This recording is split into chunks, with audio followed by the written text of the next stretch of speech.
प्रार्थना करूया. पिता परमेश्वर धन्यवाद देतो आजच्या या दोन्ही साक्षांसाठी. प्रभू खरोखर तू आमच्यामध्ये आहे. बायबल सांगतं की देवाची प्रचिती घेऊन पहा, देवाचा अनुभव घेऊन पहा, तो किती चांगला आहे.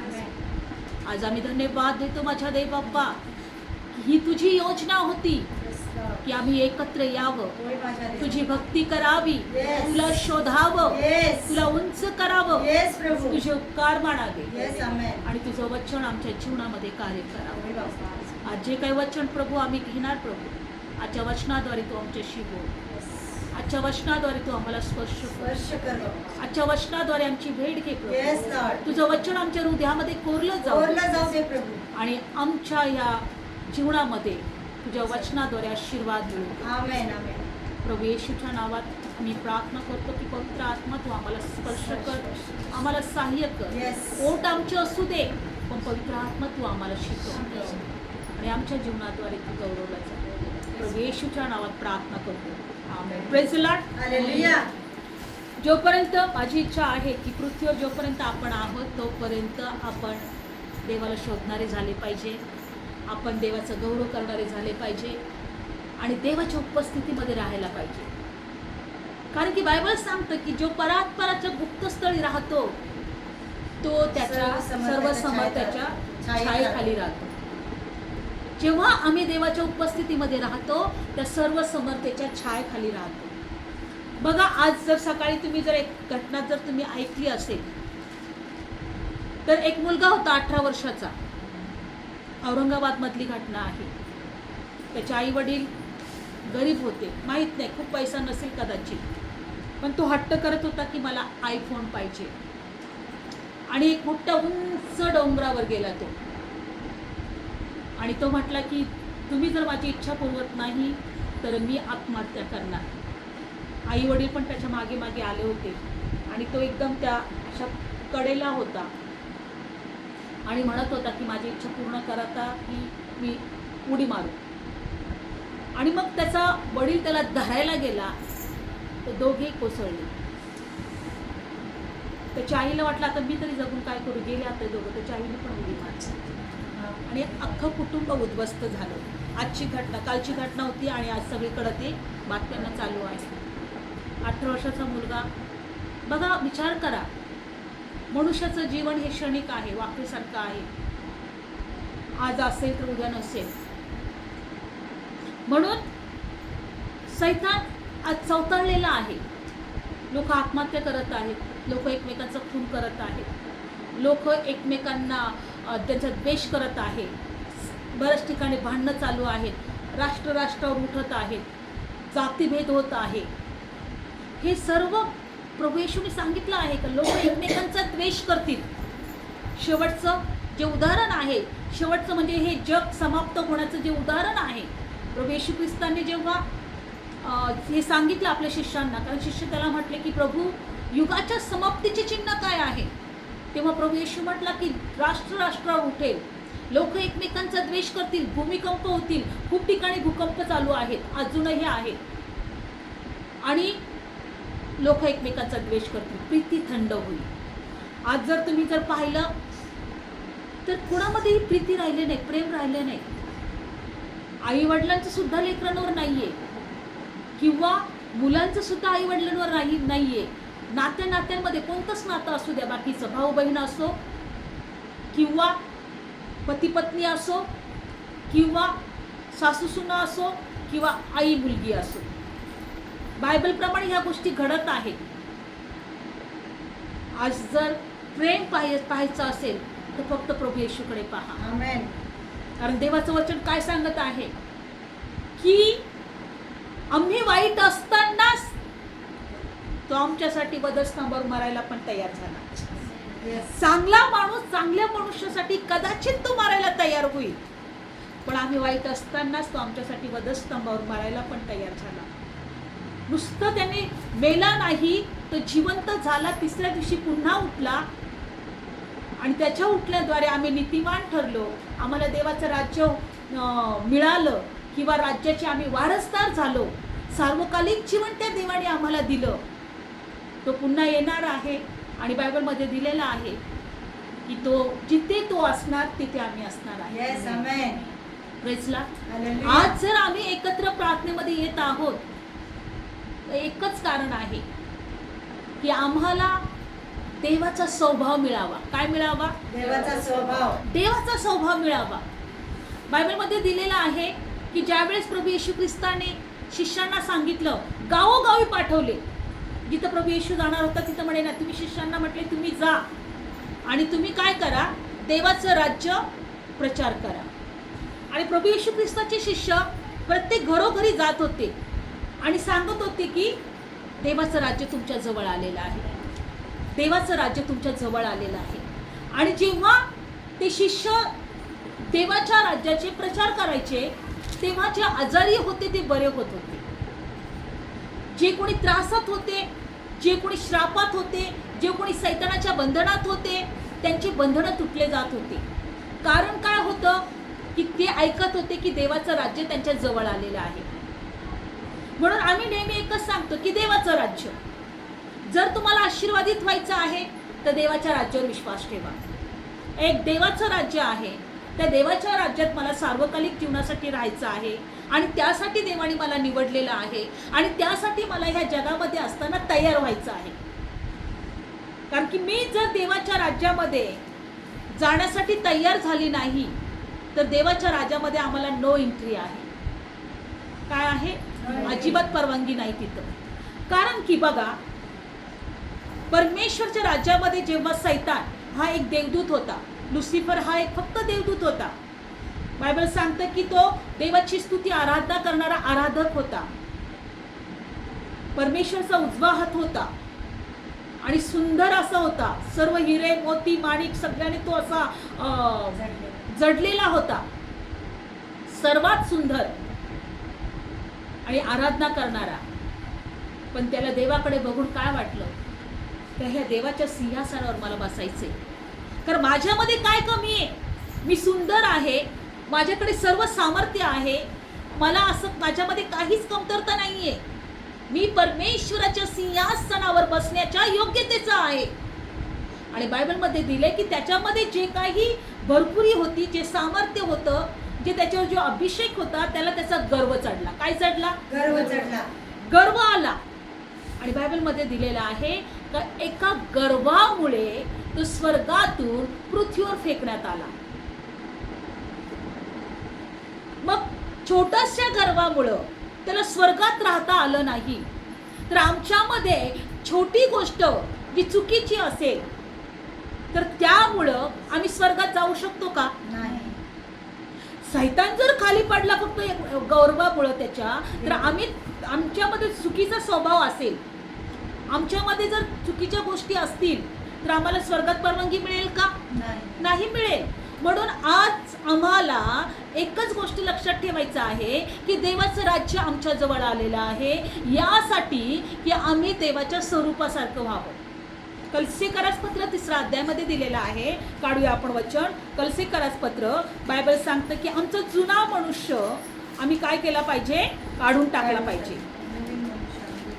Praise Lord. कलसीकरास पत्र काढूया आपण वचन 3 अध्यायामध्ये. कलसीकरास पत्र 3 अध्याय आणि पहिलं वचन वाचत आहे.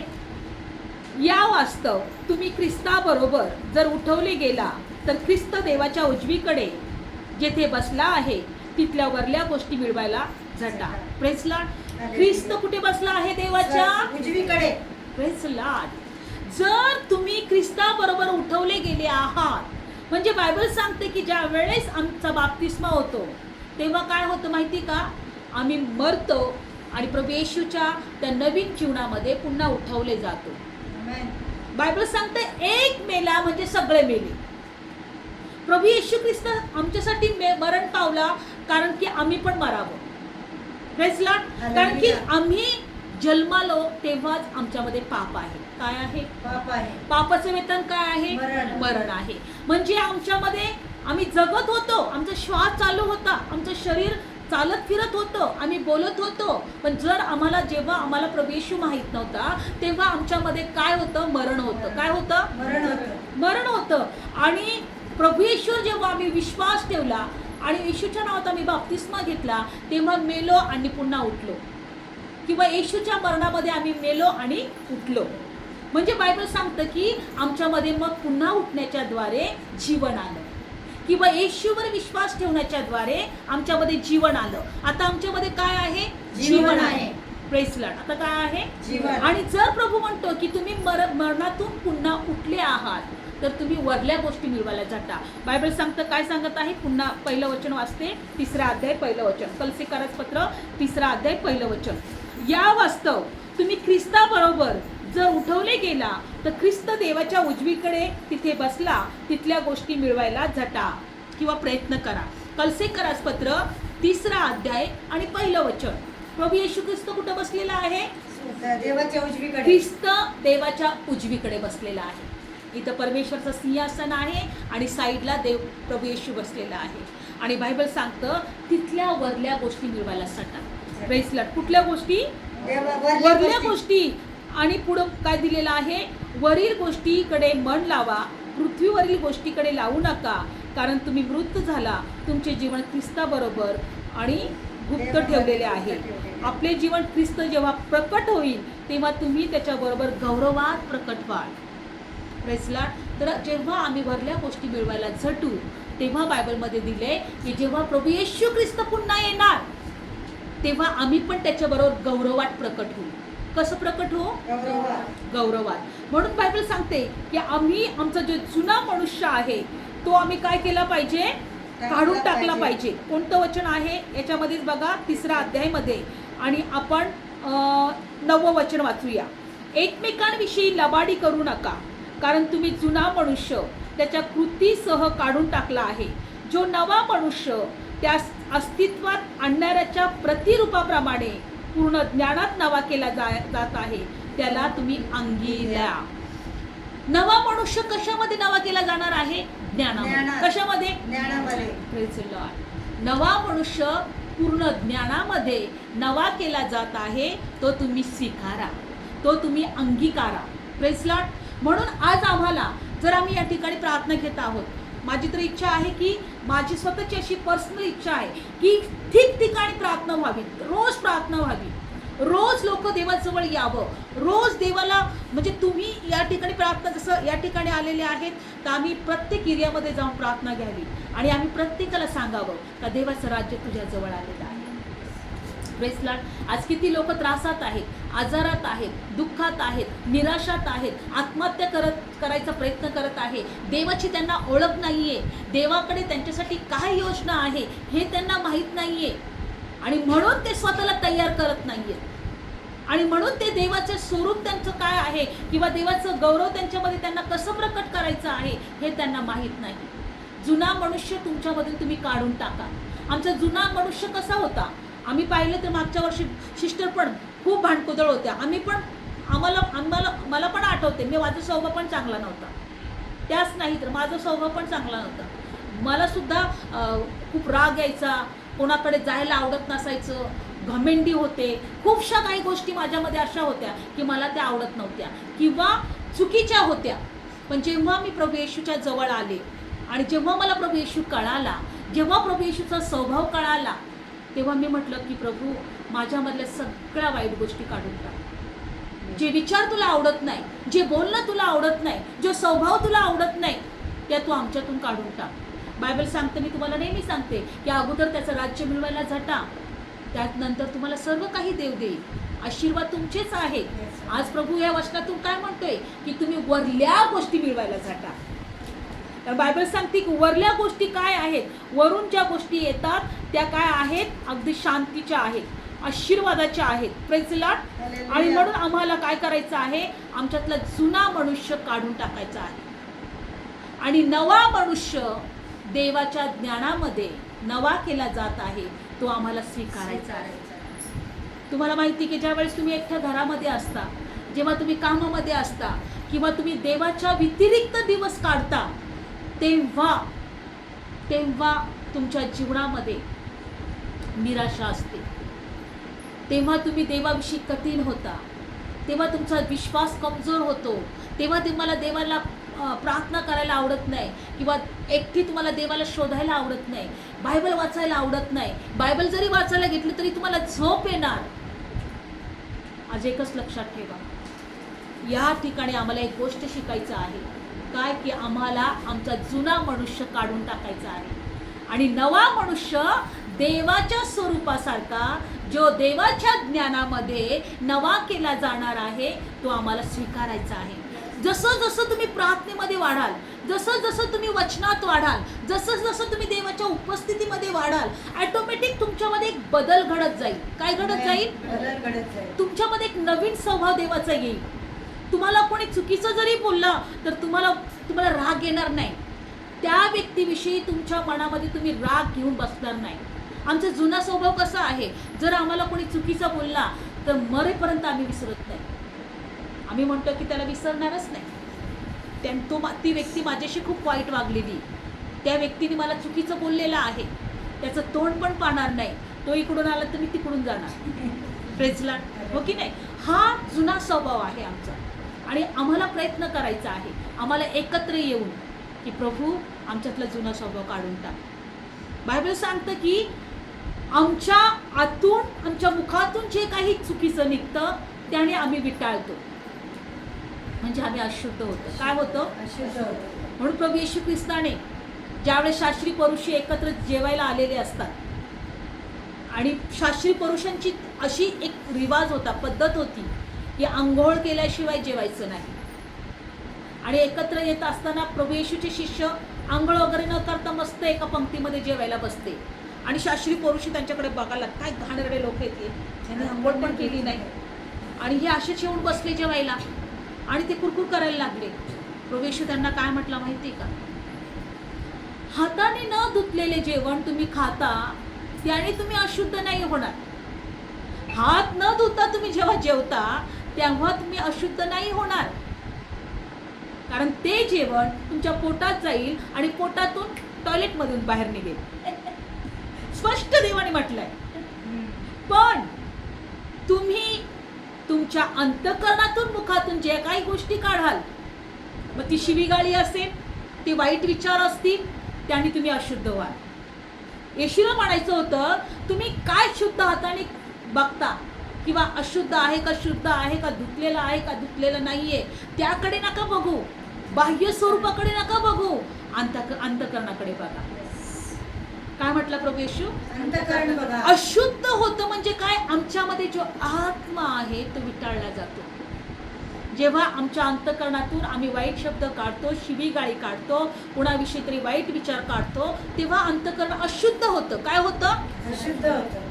मग देवाचं वचन काय सांगतं की तुम्ही आपलं अंतःकरण शुद्ध करा. मत्ते 5 मध्ये दिलेलं आहे की जे अंतःकरणाने शुद्ध आहेत ते देवाला पाहतील. Praise the Lord. जे अंतःकरणाने शुद्ध आहे ते कुणाला पाहतील? देवाला पाहतील. देवाला पाहणं किती मोठी गोष्ट आहे. Praise the Lord. म्हणून आज आम्हाला एकच गोष्ट शिकायचं आहे की देवा मला तुझ्या ज्ञानामध्ये नवा केला जाऊ दे. आमेन.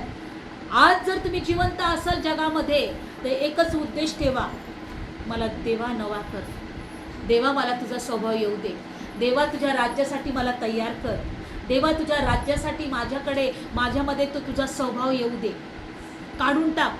आज प्रत्येकाला वाटतं, आज आम्हाला पण असं पहिलं वाटायचं की आम्ही खूप चांगले आहोत, बाकीचे लोक खूप वाईट आहेत, मी असं नाही बाई, ती तशी आहे.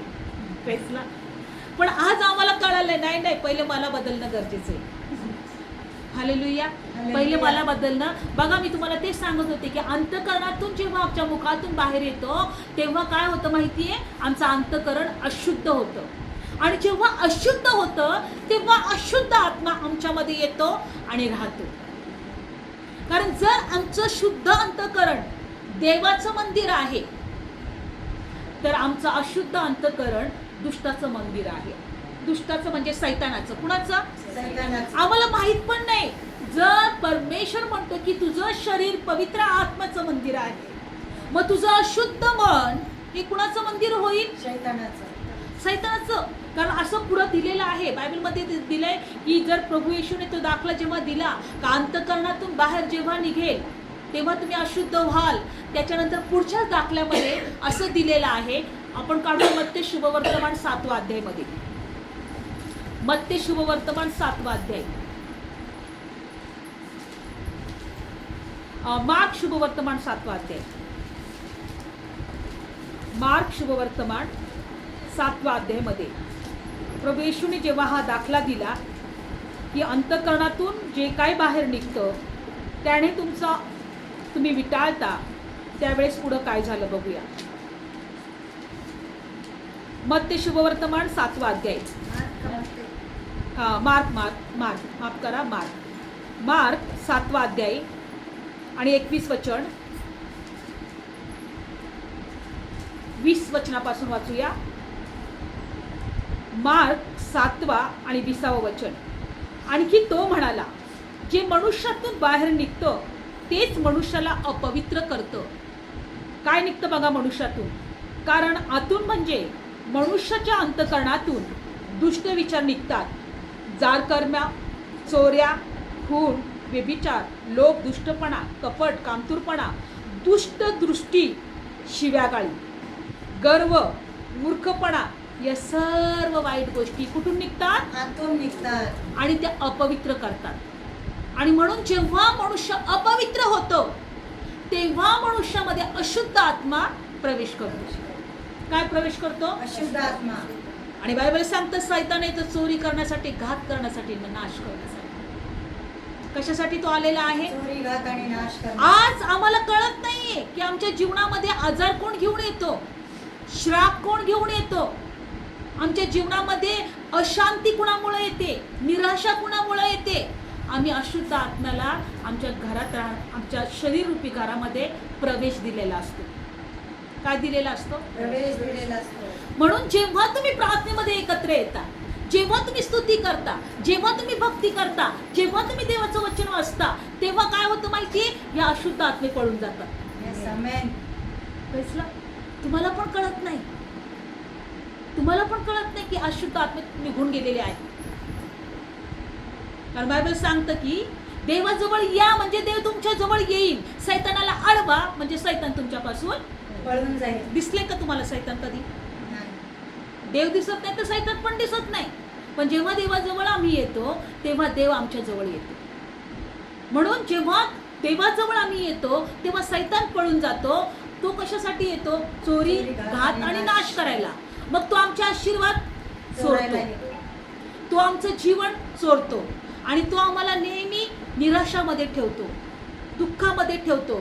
त्याची इच्छा आहे का तू रडतच बस, तू नेहमी त्रासामध्येच राहा, तू नेहमी एकमेकांच्या विषयी चुकीचेच विचार घेऊन बस. हा असा आहे, तो तसा आहे, असे चुकीचे विचारच घेऊन बस आणि त्याला घात करायचा असतो.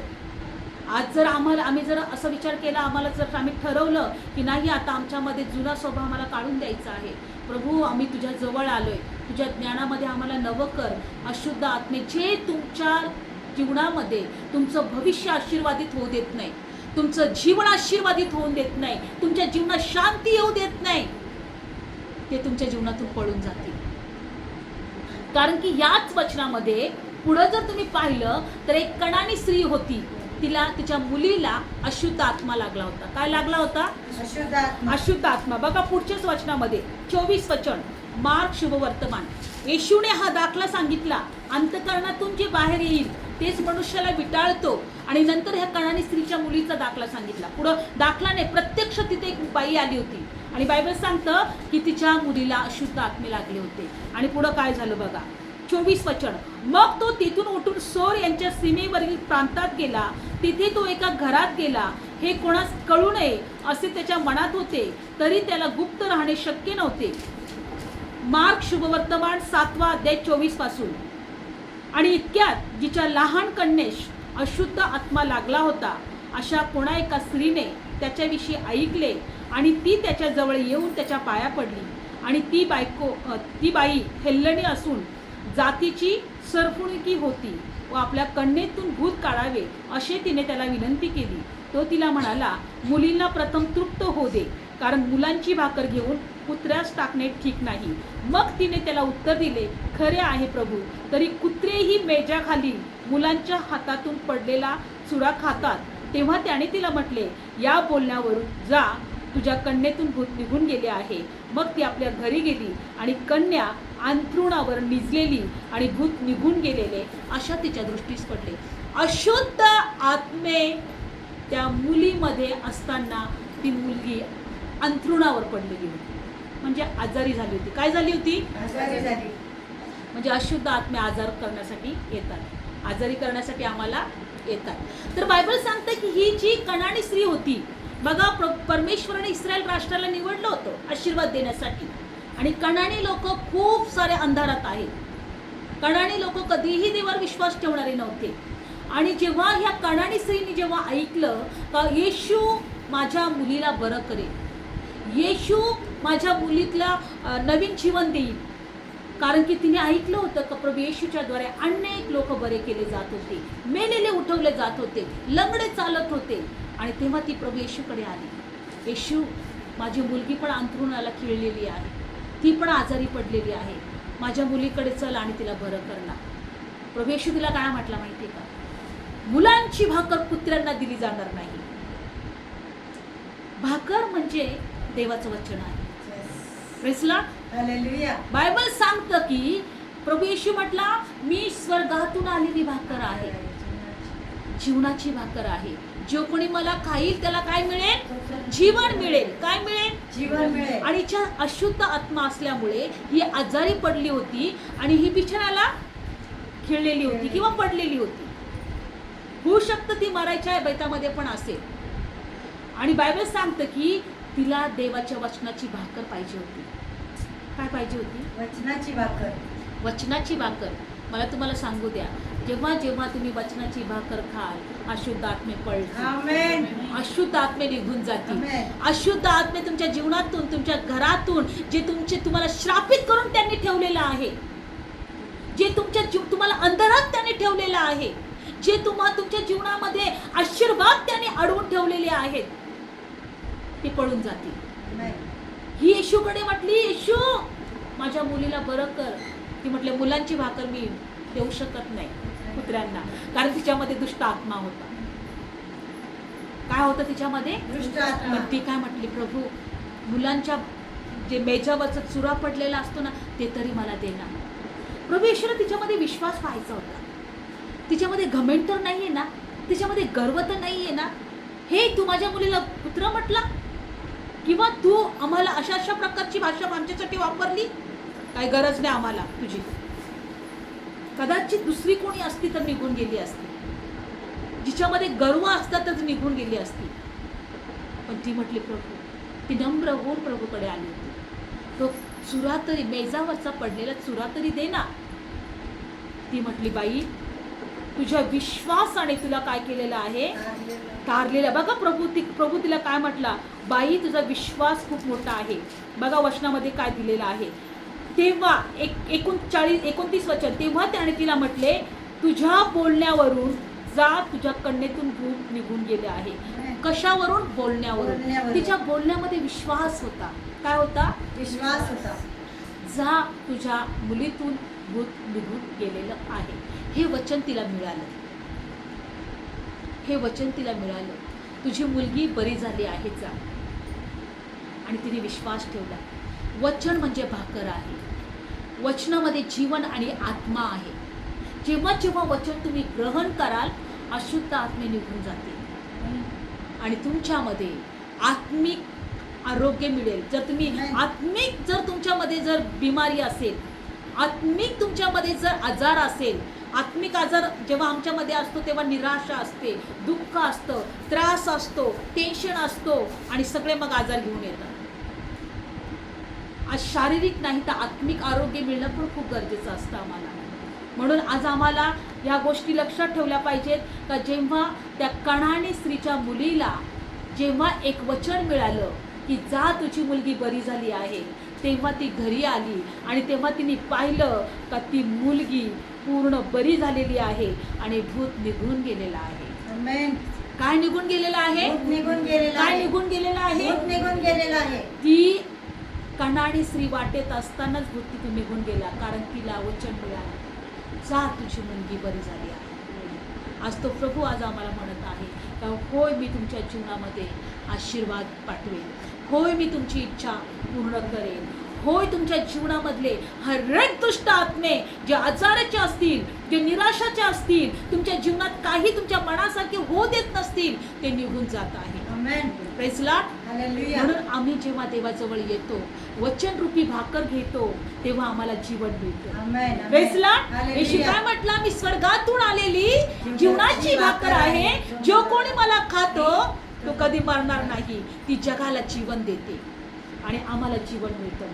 काय होतं आम्हाला? जीवन मिळतं. कानानी स्त्रीची मुलगीला जीवन मिळालं की नाही? Yes. Praise Lord. हालेलुया. आणि म्हणून जेव्हा आम्ही येशूकडे येतो, आमच्यामध्ये जीवन कार्य करतो आणि आमच्यातले ते अशुद्ध आत्मे निघून जातात आणि आमचा स्वभाव बदलतो आणि आमच्यातल्या जुन्या गोष्टी निघून जातात. डोळे बंद करूया, आपण देवाकडे प्रार्थना करूया.